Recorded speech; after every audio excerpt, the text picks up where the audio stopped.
Bismillahirrahmanirrahim.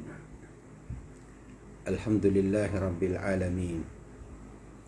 Wassalatu wassalamu ala Rasulillah wa ala alihi wa ashabihi wa man tamassaka bisunnatihi ila yaumiddin. Amma ba'du. Assalamualaikum warahmatullahi ta'ala wabarakatuh. Mga kapatid sa Islam, napaka-importante po ang ating paksa tungkol sa kahalagaan ng oras. Harsu alal waqti. Bilang ikaw ay isang mananampalataya sa dakilang Panginoon, ay dapat tayo sumunod sa kaniyang mga utos. Isa po sa ipinag-utos ng Allah subhanahu wa ta'ala yung napaka-importante ang oras upang gamitin sa kaniyang mga kagustuhan. Kasi ang tao hindi marunong lumingon sa pinanggalingan, hindi po siya makararating sa paroroonan. Kung hindi mo alam bakit ka nilalang ng Panginoon sa mundo, hindi mo alam ano ang gagawin mo dito sa mundo. Nag-enjoy ka na, naglalakwatsa ka, gumagawa ka ng para sa sarili mo, wala kang pakialam sa mga obligatory sa sarili mo. Pag pumanaw ka na, doon po malalaman ano ang itinanim mo sa mundo. Yun ang aanihin mo doon sa libingan mo, kapatid. Kasi dalawa po ang mangyari sa atin, mabuti o masama. Sino naman ang gumagawa ng mga kabutihan pala kay Lord, paraiso po ang kaniyang ipinaghanda sa kanya. Sino man ay sumuway sa ipinag-utos ni Lord, impyerno po ang kaniyang bagsak. Walang tao na gusto ang impyerno. Ang karamihan ay gusto ang paraiso. Pero sa pamamagitan ng mga isinagawa mo sa buhay mo sa mundo. Kapatid, lalo yung kapatid sa pananampalatayang Islam, itong ating mga kapatid, mga tao na sila ay binigyan ng konting pamumuhay dito sa ibabaw ng mundo, kapatid. Harsu alal waqt. Bakit mahalaga ang oras? Dahil po ang oras, sa mga incheck, sabi nila the time is money. Sa mga Amerikano, sabi the time is gold. Sa atin naman ng mga Pilipino, kill the time. Yun ang problema sa Pinoy, kill the time. Sinasayang ang oras, kwentong walang kwenta. Ang mga incheck nakukwento para sa pera. Ang mga Amerikano nakukwento para sa ginto. Ang mga Pilipino nakukwento sa walang kwenta. Sinasayang ang oras, kwentuhan, kwento barbero, walang resulta. Pero sa Islam po, al-waqtu huwal haya. Ang oras, yun ang buhay mo. Pag sinira mo ang oras mo, ang sinira mo ang buhay mo. Yun lang. Hindi po kapalit ng pera, hindi kapalit ng ginto, kung hindi ang buhay mo. Ano bang mahalaga? Buhay o pera? Buhay. Kasi ang pera para sa atin. Ang buhay natin para kay Lord. Diba? Kahit anong nangyari sa atin, pag mahirap ka naman, namatay ang pamilya mo, ano ang sasabihin mo? Yung sinabi ng Allah subhanahu wa ta'ala, Ida asabatkum musibatun qalu inna lillahi wa inna ilaihi rajiun. Pay dumaan sa inyo ng mga pagsubok. Halimbawa, patay ang pamilya mo, wala ka ng pera, mahirap ang buhay mo, kasama ka sa isang mga taong kapuspalad, wala kang sasabihin kung inna lillahi wa inna ilaihi rajiun. Ako ay sa hawak ng aking Panginoon at doon po ako babalik sa Kanya. Yun lang, kapatid. Napakalinaw po ang buhay dito sa ibabaw ng mundo. Sabi naman ng Allah subhanahu wa ta'ala sa banal na Quran, sabi niya, Qala ta'ala, wa anfiqu mimma razaqnakum min qabli an ya'tiya ahadakumul maut fayaqula rabbi lawla akhartani ila ajalin qarib fa asaddaka wa akum minas salihin. Sabi niya, wa anfiqu mimma razaqnakum, gastusin ninyo ang ibinigay ng Allah sa inyo na limpak-limpak na biyaya. Qabla ay ya'ti ahadakumul maut, bago dumating sa inyo ang kamatayan, bago kayo pumanaw. Bakit? Ano ang sasabihin mo pag pumanaw ka? Pag namatay ka, fayaqula rabbi, o aking Panginoon, bigyan mo ako ng pagkakataon. Bigyan mo ako ng konting oras. Fa asaddak wa akum minas salihin, kalahat ng kayamanan ko ay gagastusin ko sa kagustuhan mo at ako ay magiging isang banal na tao. Yun lang sasabihin mo. Halimbawa, patay na si magulang mo, patay ng tatay mo, patay ng nanay mo. Ngayon, ikaw ang natira, tayo ang natira. Ang ating mga lolo at ang ating mga lola, nasa napatay na sila. Pero Sa kamatayan nila, umiiyak sila sa kanilang mga libingan. Umiiyak sila, humihingi sila kay Lord na tulong. Ano ang sasabihin nila? O Panginoon ko, O Allah, ibalik mo ako sa mundo. Fa'asaddak, magiging ako ay magsasadaka, magiging ako ay magbigay ng charity, at ako ay magiging tunay na mananampalataya. Hindi po siya umiiyak para ikaw ang apo niya, para ikaw ang anak niya. Ya Allah, ibalik mo ako sa mundo kasi kawan ang aking anak, kawan ang aking asawa, lang makapaghanda ng pagkain para sa asawa ko. Hindi ganyan. Ang sasabihin niya, fa'asaddaka wa akum minas salihin. Ako ay magiging magsasadaka at ako ay magiging gawa ng mabuti. So ngayon kapatid, nasaan si lola mo? Nasaan si lola? Patay na siya. So hindi po siya pwede bumalik sa mundo dahil sa tapos ang kaniyang ibinigay ni Lord sa kaniyang nabuhay. Ikaw ang natira. So ano pa ang gagawin mo? Ano pang hinihintay mo? Ganun din ang hintayin mo na pagdating sa iyo ang kamatayan na wala kang nagawa na para kay Lord, hindi mo isinagawa ang mga magagandang gawa at hindi ka nananampalataya sa Kanya. Kapatid, mag-isip-isip ka. Hindi po mag-isip-isip, magdesisyon ka na. Kasi po ang mundo, sobrang maiksi ang buhay sa mundo. Qala ta'ala, hatta idha ja'a ahadahumul maut, qala rabbi irji'un, la'alli a'malu salihan, fima taraktu kalla innaha kalimatun huwa qailuha. Ang sabi ng mga tao, pag dumating sa kanilang kamatayan, hatta idha ja'a ahadahum, hanggang dumating sa bawat isa sa kanila ang kamatayan. Qala rabbi irji'un, sasabihin nila, O aking Panginoon, irji'un, bigyan mo ako ng pagkakataon, ibalik mo ako ulit sa mundo. La'alli a'malu salih, pa ako ay magiging gagawa ng mga mabuti. Sa hindi ko nagawa, sabi ng Allah, so innaha kalimatun, kuno-kunwari lang yan. Dahil sila ay mga taong ipokrito, sila ay mga taong sinungaling, sila ay mga munafiqun. Katulad ngayon. Ngayon, sinasabi sa iyo ang banal na Quran na ito ang salita ni Allah na totoong mangyari. Hindi ka nakikinig. Ibig sabihin, ikaw ay kasulad sa mga ipokrito. Ikaw ay kasama sa mga munafiqun na hindi nakikinig sa mga tunay na salita ng banal na kasulatan. Ibig sabihin, ikaw ay kasama sa mga munafiqun wal munafiqat. Ano ang mga munafik? Sabi ng Allah SWT, Innal munafiqina fid darki asfali minan nar. Ang mga ipokrito ay sila sa ampas, doon sila sa ilalim ng imperno ibabagsak dahil sa itinuro sa kanila ang katuruan, ayaw nilang pakinggan. Sila ay mga munafiqun. So kapatid, tayo ay magpapakop kay Allah subhanahu wa ta'ala para hindi po tayo masali sa mga taong ipokrito. Ganon din ang sinabi ng Allah subhanahu wa ta'ala, walau tara idhu kifu alan nar faqalu ya laytana nurad wa la nukadhiba bi ayati rabbina wa nakuna minal mu'minin. Walau tara idhu kifu, kung makita mo sila sa araw na sila ay paparusain sa apoy sa impyerno. Faqalu ya laytana, ano ang masasabi nila? Ya laytana, tayo ay kawawa. O aming Panginoon, ibalik mo kami. Nurad, wala nukadhib, hindi kami magiging magsisinungaling sa iyong mga palatandaan na ikaw ang aming Panginoon. Wa nakuna minal mu'minin, at kami ay magiging tunay na mananampalataya. Dahil po sa nakita nila ang parusa sa kanila, sasabihin nila, Ya Allah, nurad wala nukadhib, bigyan mo kami ng oras, hindi po kami maging magsisinungaling. Kami ay maniniwala sa mga palatandaan na ikaw ang tunay na Diyos, ikaw ang tunay na Panginoon. Wa nakuna minal mu'minin, at kami ay magiging tunay na mananampalataya. Yun lang ang masasabi nila. So kapatid, pagkakataon mo ngayon, Qala ta'ala, وَهُمْ يَسْتَرِحُونَ فِيهَا رَبَّنَا أَخْرِجْنَا نَعْمَلُ صَالِحًا غَيْرَ الَّذِي كُنَّا نَعْمَلُ.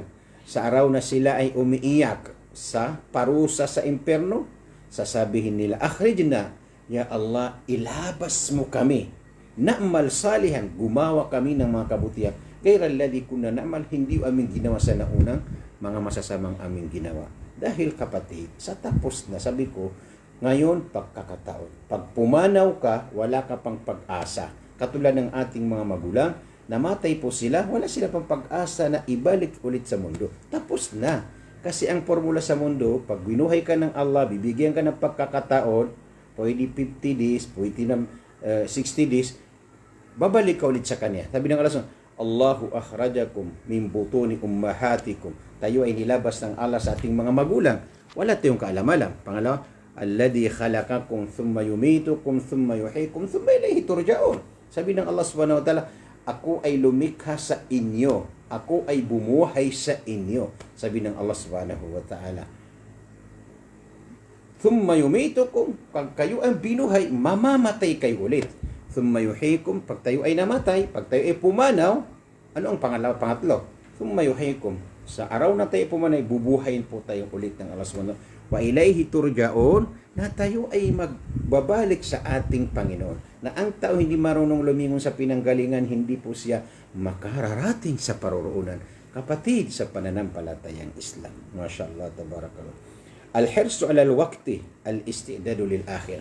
Ano ibig sabihin ng halaga sa oras? Una-una, istidadu lil akhir. Ipaghanda ang oras para sa kamatayan, para sa kabilang buhay. Kala Rasulullah sallallahu alaihi wasallam, "Kum fid dunya ka'annaka garib aw abiras sabili." Wa kana Ibnu Umar radhiyallahu anhuma yaqulu idza amsayta fala tantadir as-sabah wa idza asbahta fala tantadir al-masa wa khudh min sihatika limaradika wa min hayatika limautika. Sabi ng Rasul sallallahu alaihi wasallam, "Kum fid dunya ka'annaka garib." Gawin mo ang mundo ay para kang estrangero sa mundo ito. Aw abir sabil, katulad ikaw ay dumaan sa daan. Sabi naman ni Abdullah ibn Umar radiyallahu anhu, siya tunay na kinalulugdan ng Allah subhanahu wa ta'ala, yakul, "Ida amsayta fala tantadir." Pag umabot ka ng gabi, hapon, huwag mong hintay ng araw. Halimbawa, ngayong hapon, gabi, ano ang dapat mong gawin para kay Allah? Magdasal ng Maghrib, magdasal ng Aisha, magtasbih, magdasal ng Salatul Witr, matulog sa pamamaraan ni Prophet Muhammad, Bismika Allahumma amutu wa ahya, at gumising ng maaga para makapagdasal ng tahajjud o Salatul Fajr. Pagkatapos naman, pagdasal ng Fajr, mag-coffee ng mga masasarap ng kopi ng mga herbal. Pagkatapos naman, maghanap buhay. Yun lang. Sabi ng Rasul sallallahu alaihi wasallam, Allahumma barik li ummati fi bukuriha.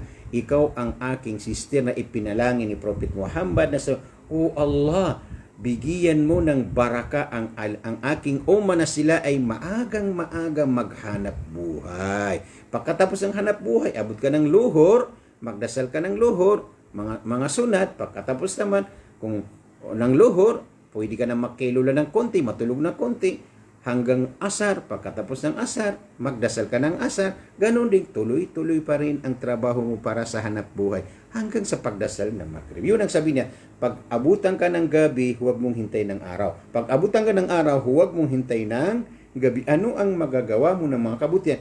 Gawin mo, sister. Yan ang ibig sabihin. Khudh min sihatika. Kumuha ka sa oras na ikaw ay malusog bago dumating ang makarugan ng sakit. Halimbawa, ikaw malusog ka na. Gawin mo ang kalusugan mo para kay Lord, para sa trabaho ng kabutihan. Diba?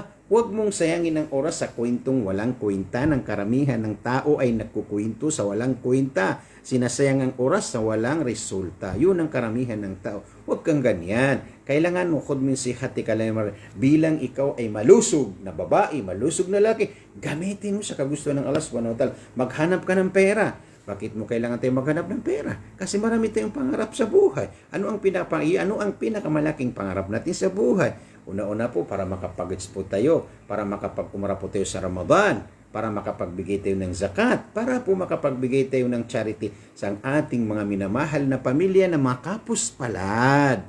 Yun lang ang dapat mong gawin sa kapatid o sister. Salam po sa inyong lahat. Dahil yung aking mga idol na si Mushrifa Nasrifa, mashallah, tabarakallah. Siya po ay musrifa ng mga musrifa.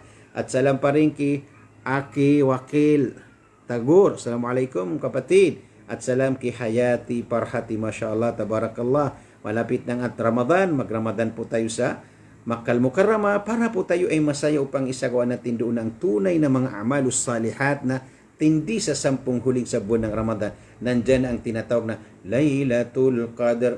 Inna anzalnahu fi Laylatil Qadr. وَمَا أَدْرَاكَ مَا لَيْلَةُ الْقَدْرِ لَيْلَةُ الْقَدْرِ خَيْرٌ مِّنْ أَلْفِ شَهْرٍ تَنَزَّلُ الْمَلَائِكَةُ وَالرُّوحُ فِيهَا biidni rabbihim min kulli amr salamun hiya hatta matla'il fajr. Napakasarap naman kung nandun tayo sa Makkah. Ano ka pa? Ano pang ginagawa mo, sister? Sige na, lakasan mo maghanap buhay para makapera, para makapagats, para makapagumar. Hindi naman mahirap ang pera hanapin. Kasi ang pera, araw-araw, trilyon ng pera na umiikot sa araw-araw.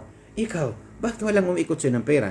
Ibig sabihin, ito ang mali sa buhay mo ng lema. Laging mo tanda nitong lima, ito ang hadlang sa pagpundar ng pera, pagpundar ng yaman. Ano?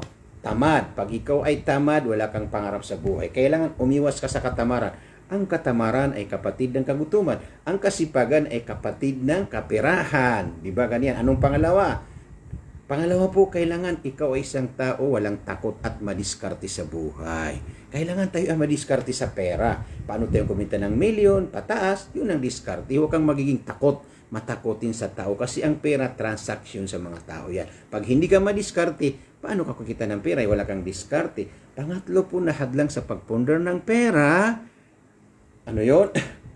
Negative, ayaw makinig. Pag sinabi mo siya, ito ang milyon na kita mo, kailangan agad aksyon. Hindi po, ayaw ko yan, maitit ng araw, bahala na si Lord, hindi kaya, wala kong kaalam-alam. Yun ang mga tao walang pangarap. Pag sinabi, ayaw ko yan, pagod na ako, hindi ko kaya, hindi ko pinag-aralan, yun ang mga tao walang pangarap. Ang may pangarap, kaya ko yan, ako ang bahala dyan. Kasi ang tunay na sacrifice, kapatid, tatlo. Believe your Allah, maniwala ka kay Lord, kasi sa Kanya ang biyaya.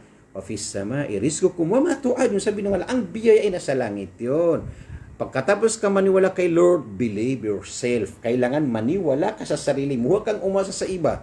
Kailangan ikaw rin ang yayaman, ikaw ang gagawa para yumaman na magastos sa umrah. Yun ang ibig sabihin. Kasi paano mo kita na, pero ang pakialam mo sa pera, hindi na ako madadala sa hukuban, hukayan. Hindi ko na kailangan namin. Tama po yan.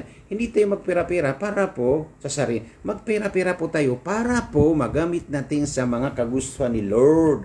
Fa'asaddaka wa akum minas salihin. Yun lang pag namatay ka, Ya Allah, ibalik mo ako sa mundo para ako ay makapaghanap buhay upang gastusin ko, magsadaka ko sa lahat ng kagustuhan. Anong sadaka? Umrahat, pagbigay ng zakat, ganun din, pagtulong sa masjid, lahat ng mga tutulungan mo. Yun ang gagawin mo. Kapatid, so ngayon, mayroong ka pagkakataon na inibigay ni Allah sa iyo. So ano ang pangatlo? Believe your Allah subhanahu wa ta'ala, believe yourself, makipagtulungan ka sa kapwa mo, sa asawa mo, sa anak mo, sa pinsan mo, sa kapatid mo, sa magulang mo, sa lahat ng mga makilala mo, makipagtulungan ka kira sa kanila. Silatul arham, kailangan yung connection mo sa pamilya mo, huwag mong putulin kasi nasa kanila ang pera sa kanilang mga bulsa. Pagkaway mo ang asawa mo, pagkaway mo ang anak mo, pagkaway mo ang kapitbahay mo, wala ka na, walang papasok sa iyo ng biyaya ng Allah subhanahu wa ta'ala.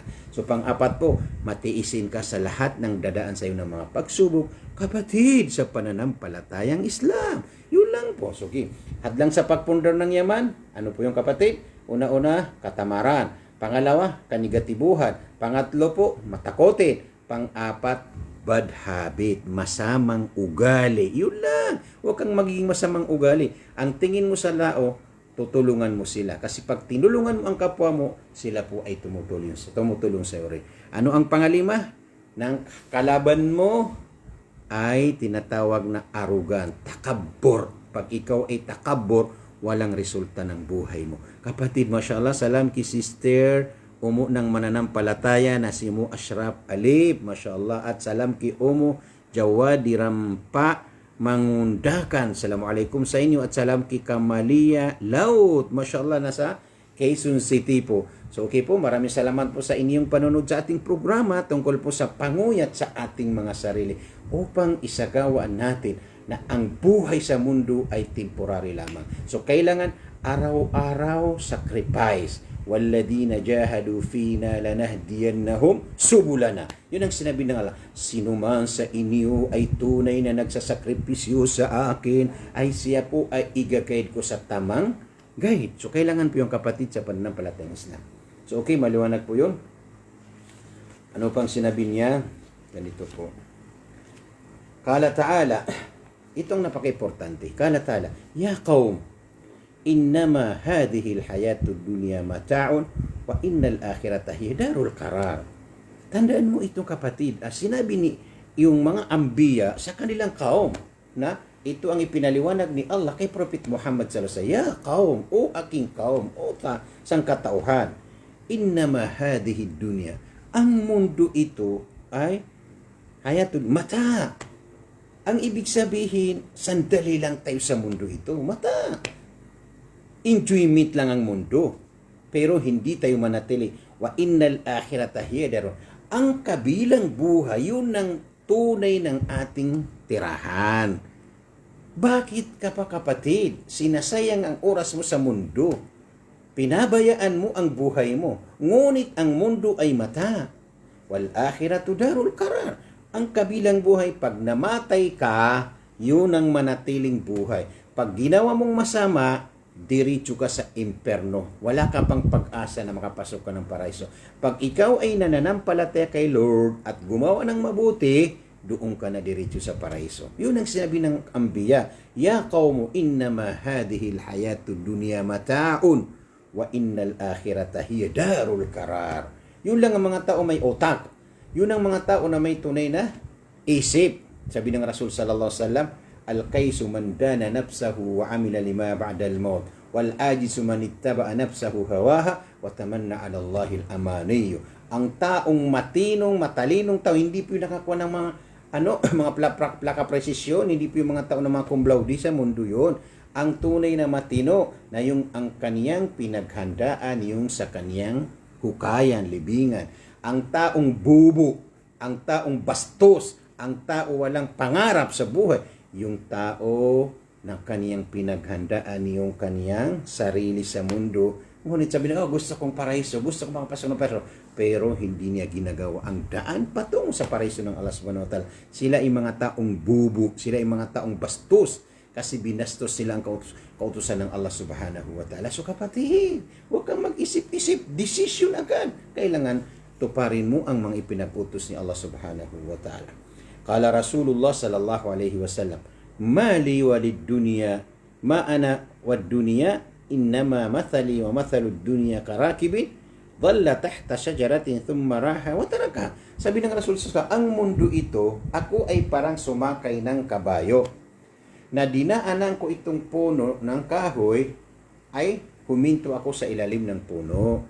Pagkatapos naman akong huminto, umalis na ako sa puno. Ganon din ang mundo. Ang mundo ito, parang ikaw ay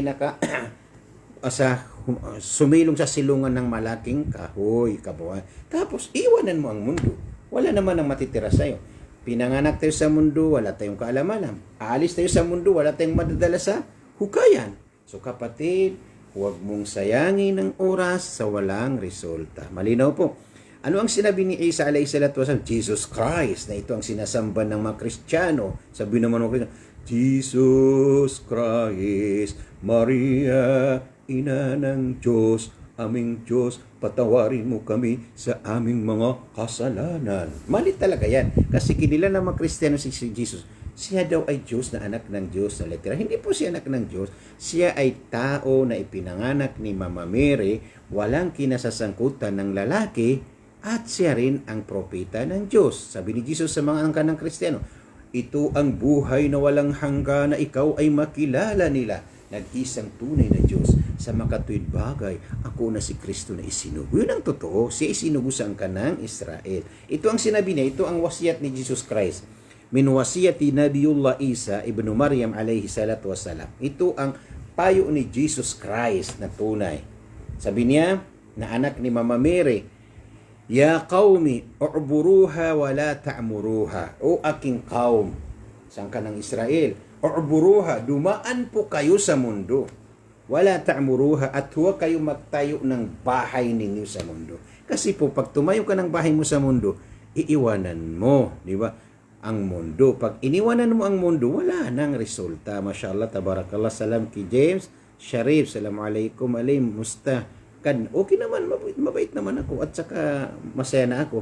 At salam kinaila Ampaso Baraw. Assalamualaikum sa inyong lahat mga kapatid, mga sister. Sabi niya, u'buruha wala ta'muruha. Dumaan kayo sa mundo at huwag kayo magtayo-tayo ng mga tirahan sa mundo. Yun kasi iwanan mo ang tirahan. Pwede mang tumayo ka ng tirahan. Yung mga temporary, huwag kang tumayo ng mga ilang building kasi maiwanan mo yan. tapos makasala ka pa kay Lord.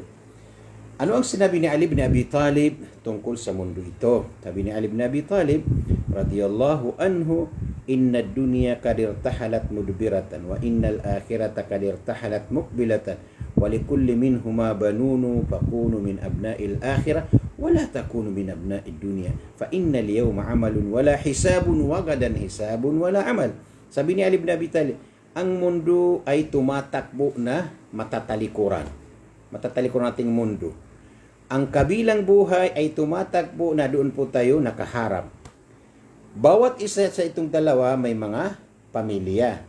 May pamilya ng mundo, yung mga tao makamundong bagay, may mga tao ng pamilya ng akhirat, sila yung maka-akhirat bagay. So sabi ng Rasul, sabi ni Ali, gawin mo ang sarili niyo na kayo ay min abna'il akhirah. Huwag niyong gawin na min abna'id dunya. Fa innal yawma amalun. Dahil sa araw na ito ay trabaho. Wagadan hisabun la amal. Bukas, itungan, walang trabaho. Ang ibig sabihin, ang itinanim natin sa mundo, yun nating itungin ng Allah subhanahu wa ta'ala sa kabilang buhay. Pag mabuti, mabuti. Pag masama, masama. Pero kung ikaw ay makamundong bagay, kinalimutan mo para sa kabilang buhay, wala nang resulta sa iyo, kapatid. Kala Umar ibn Abdul Aziz, napakadami po ito dahil sa oras natin ay maiksi. Inshallah po, bukas dagdagan po natin ating pag-usapan, mga minamahal kong kapatid sa pananampalatayang Islam. Maraming salamat po sa inyo sa inyong panonood sa ating programa tungkol po sa Hirsu alal Waqt, yung ating mahalagang oras. So malapit na po yung Hajj natin sa 2026. Sino po hindi nakapagbigay ng passport o pera, magbigay po kayo ng passport pera para po masali kayo sa Hajj 2026. Kasi po, pag matapos ng December, siguro close na yung Hajj natin.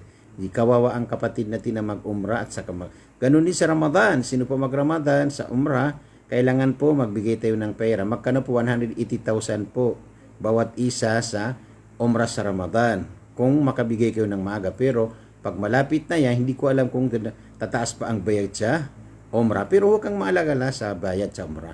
Kasi habang malaki ginagastos mo sa umrah at ginagastos mo sarili mo, malaki ring ang reward at malaki pong ipapalit ng Allah sa nagastos mo sa landas ni Allah subhanahu wa ta'ala. So malinaw pong ating mga kapatid. So pag umrar ka sa gingi Ramadan, nakapakaid na mayad ka no, kapara po di palap kibetan. Uwi na da problema ko kabayad basta na perak. Kaya ino ka di pa nimo sa perak kapara pag usar na ka pag umrang ako Ramadan. O di ina ino ka di pa nimo kapara mo usar kasi ko haj. Kenabar ka buperembang sa gingo tapak kuburan ka. Kamatay ka dengan mo usar sa lalang ko Allah. Naptitidawan din ng mga wata ka so perak. So wata nak nabi imbaga kun na perak, nabi imbaga kun na walay.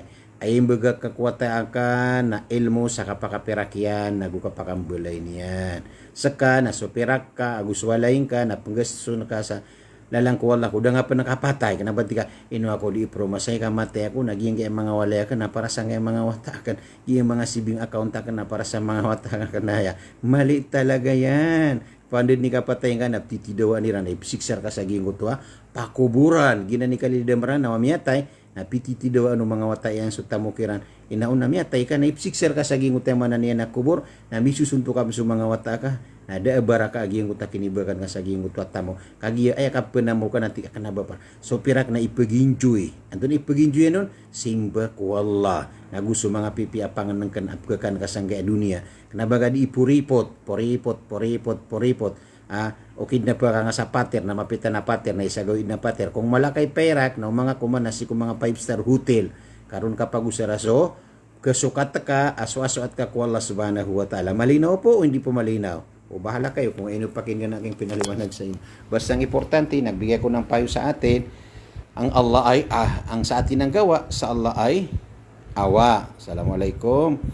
Mga pagarikwa di mo di sa gingga live tano wad na miya tiruak na miya suat kano ro na tawfik apung ko Allah na manudagan ro masuat na makabugay ka no maap na rila kasubuso man kadang tano di keribat fi amanillah kala alungan na Jumaat na dapat na preparado tano ang ba't kita suratul kahf tapos nasundan si ko mga masjid kanta no makasembayang anta no di makapanasbih nagupaka